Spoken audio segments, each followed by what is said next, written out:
Now I've decided to fit an aftermarket part because it's so much cheaper than the Land Rover part, and I've been assured by LR Parts they sell hundreds of these, so it should be absolutely fine to do the job that we want to do.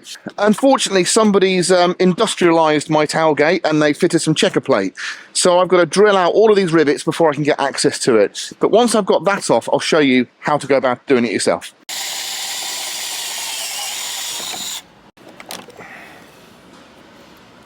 There we go, that's one.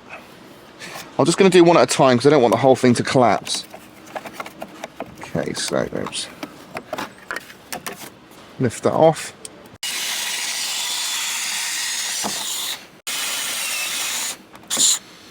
On the tailgate there are actually a couple of screws and some clips. Mine have all come off as far as I'm aware.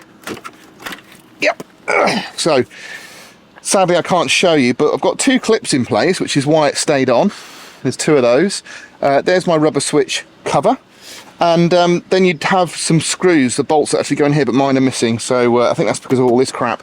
We might be able to get that back on. It's not in a bad condition, not even held down with anything, look. So I do have a sub, that's good to see. So in here we have our actuator, and it's actually plugged in just under here, so you can get your hand in there. Even my massive hands fit in there, and there's a little release clip somewhere. There.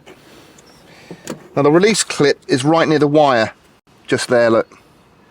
Now what we're going to do is connect this to it directly.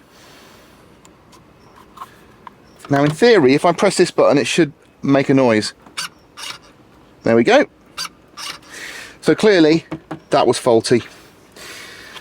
As a result, that's quite an easy fix. So we've got an 8mm and a 10mm to remove.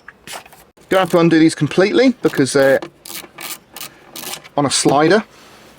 So we just basically slide that down and out through the holes. Now, I then have to try and wiggle it out, not too hard. And you can see here we just got our cable. Now that cable corresponds, on the interior that is, to this cable here. So we don't have to replace this, which is great news, because that was quite expensive. Well, both about the same price, both about 40 quid, but obviously genuine Land Rover a lot more. So we've got a couple of Torx here we need to remove. It's funny, you know. Right, so someone zip tied it. So it's obviously broken before. Right, now we just have to remove the cable, so I'm gonna have to cut these. Don't want to bend that cable too much, so I'm just going to free this plastic piece out from the housing here, like that. Turn that round, and there's two little clips in there. I don't think they're very robust, so it should just be able to push them back, and that should lift out. There we go. So I'll just show you what I was doing there. So can you see here, you've got these two little clips, and then your bar drops in. So to remove them, you have to sort of push them out to get the bar out. Okay, so you can see our new unit here. You can just see, same fitting. Just drop it in there, and there's a hole there that the bar's going to go into. There we are. Now these two clips are supposed to keep that in, but let's fit a zip tie just like we saw had been previously done, but not two. I think if you put too many on there, you're going to cause a problem. So if you can see there, we've got our zip tie around here, so that now means that the bar cannot lift out of position. Once you've got it on there, you then have to clip it into this position here, and we'll do that as we offer this on. So you can just see the back. I'm going to clip it in there. Okay, that's in good and solid. Then we put this back together. Okay, that is how it all goes together. Now what we're going to do is we're going to test it before we fit it. So plug the connector in, push our button on our tailgate. Happy with that? So we'll disconnect,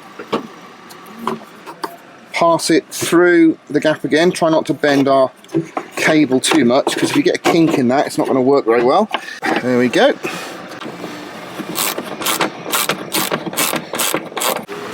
So that's how it's gone in. So this piece goes at the bottom like that.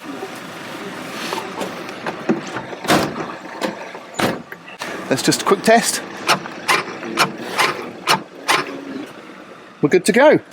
Now, one thing you can clearly see on this is just how absolutely filthy it is, and that is not going to help the actuator at all. So if we get any dust into those mechanisms, any mud, they're just not going to work very well. And because nobody has replaced the cover on there and protected it, that is what's happened. So we're going to put some Dynamat on there. We're going to get that cleaned up, get it soundproofed, and then we're going to look to see what our options are to get that covered again.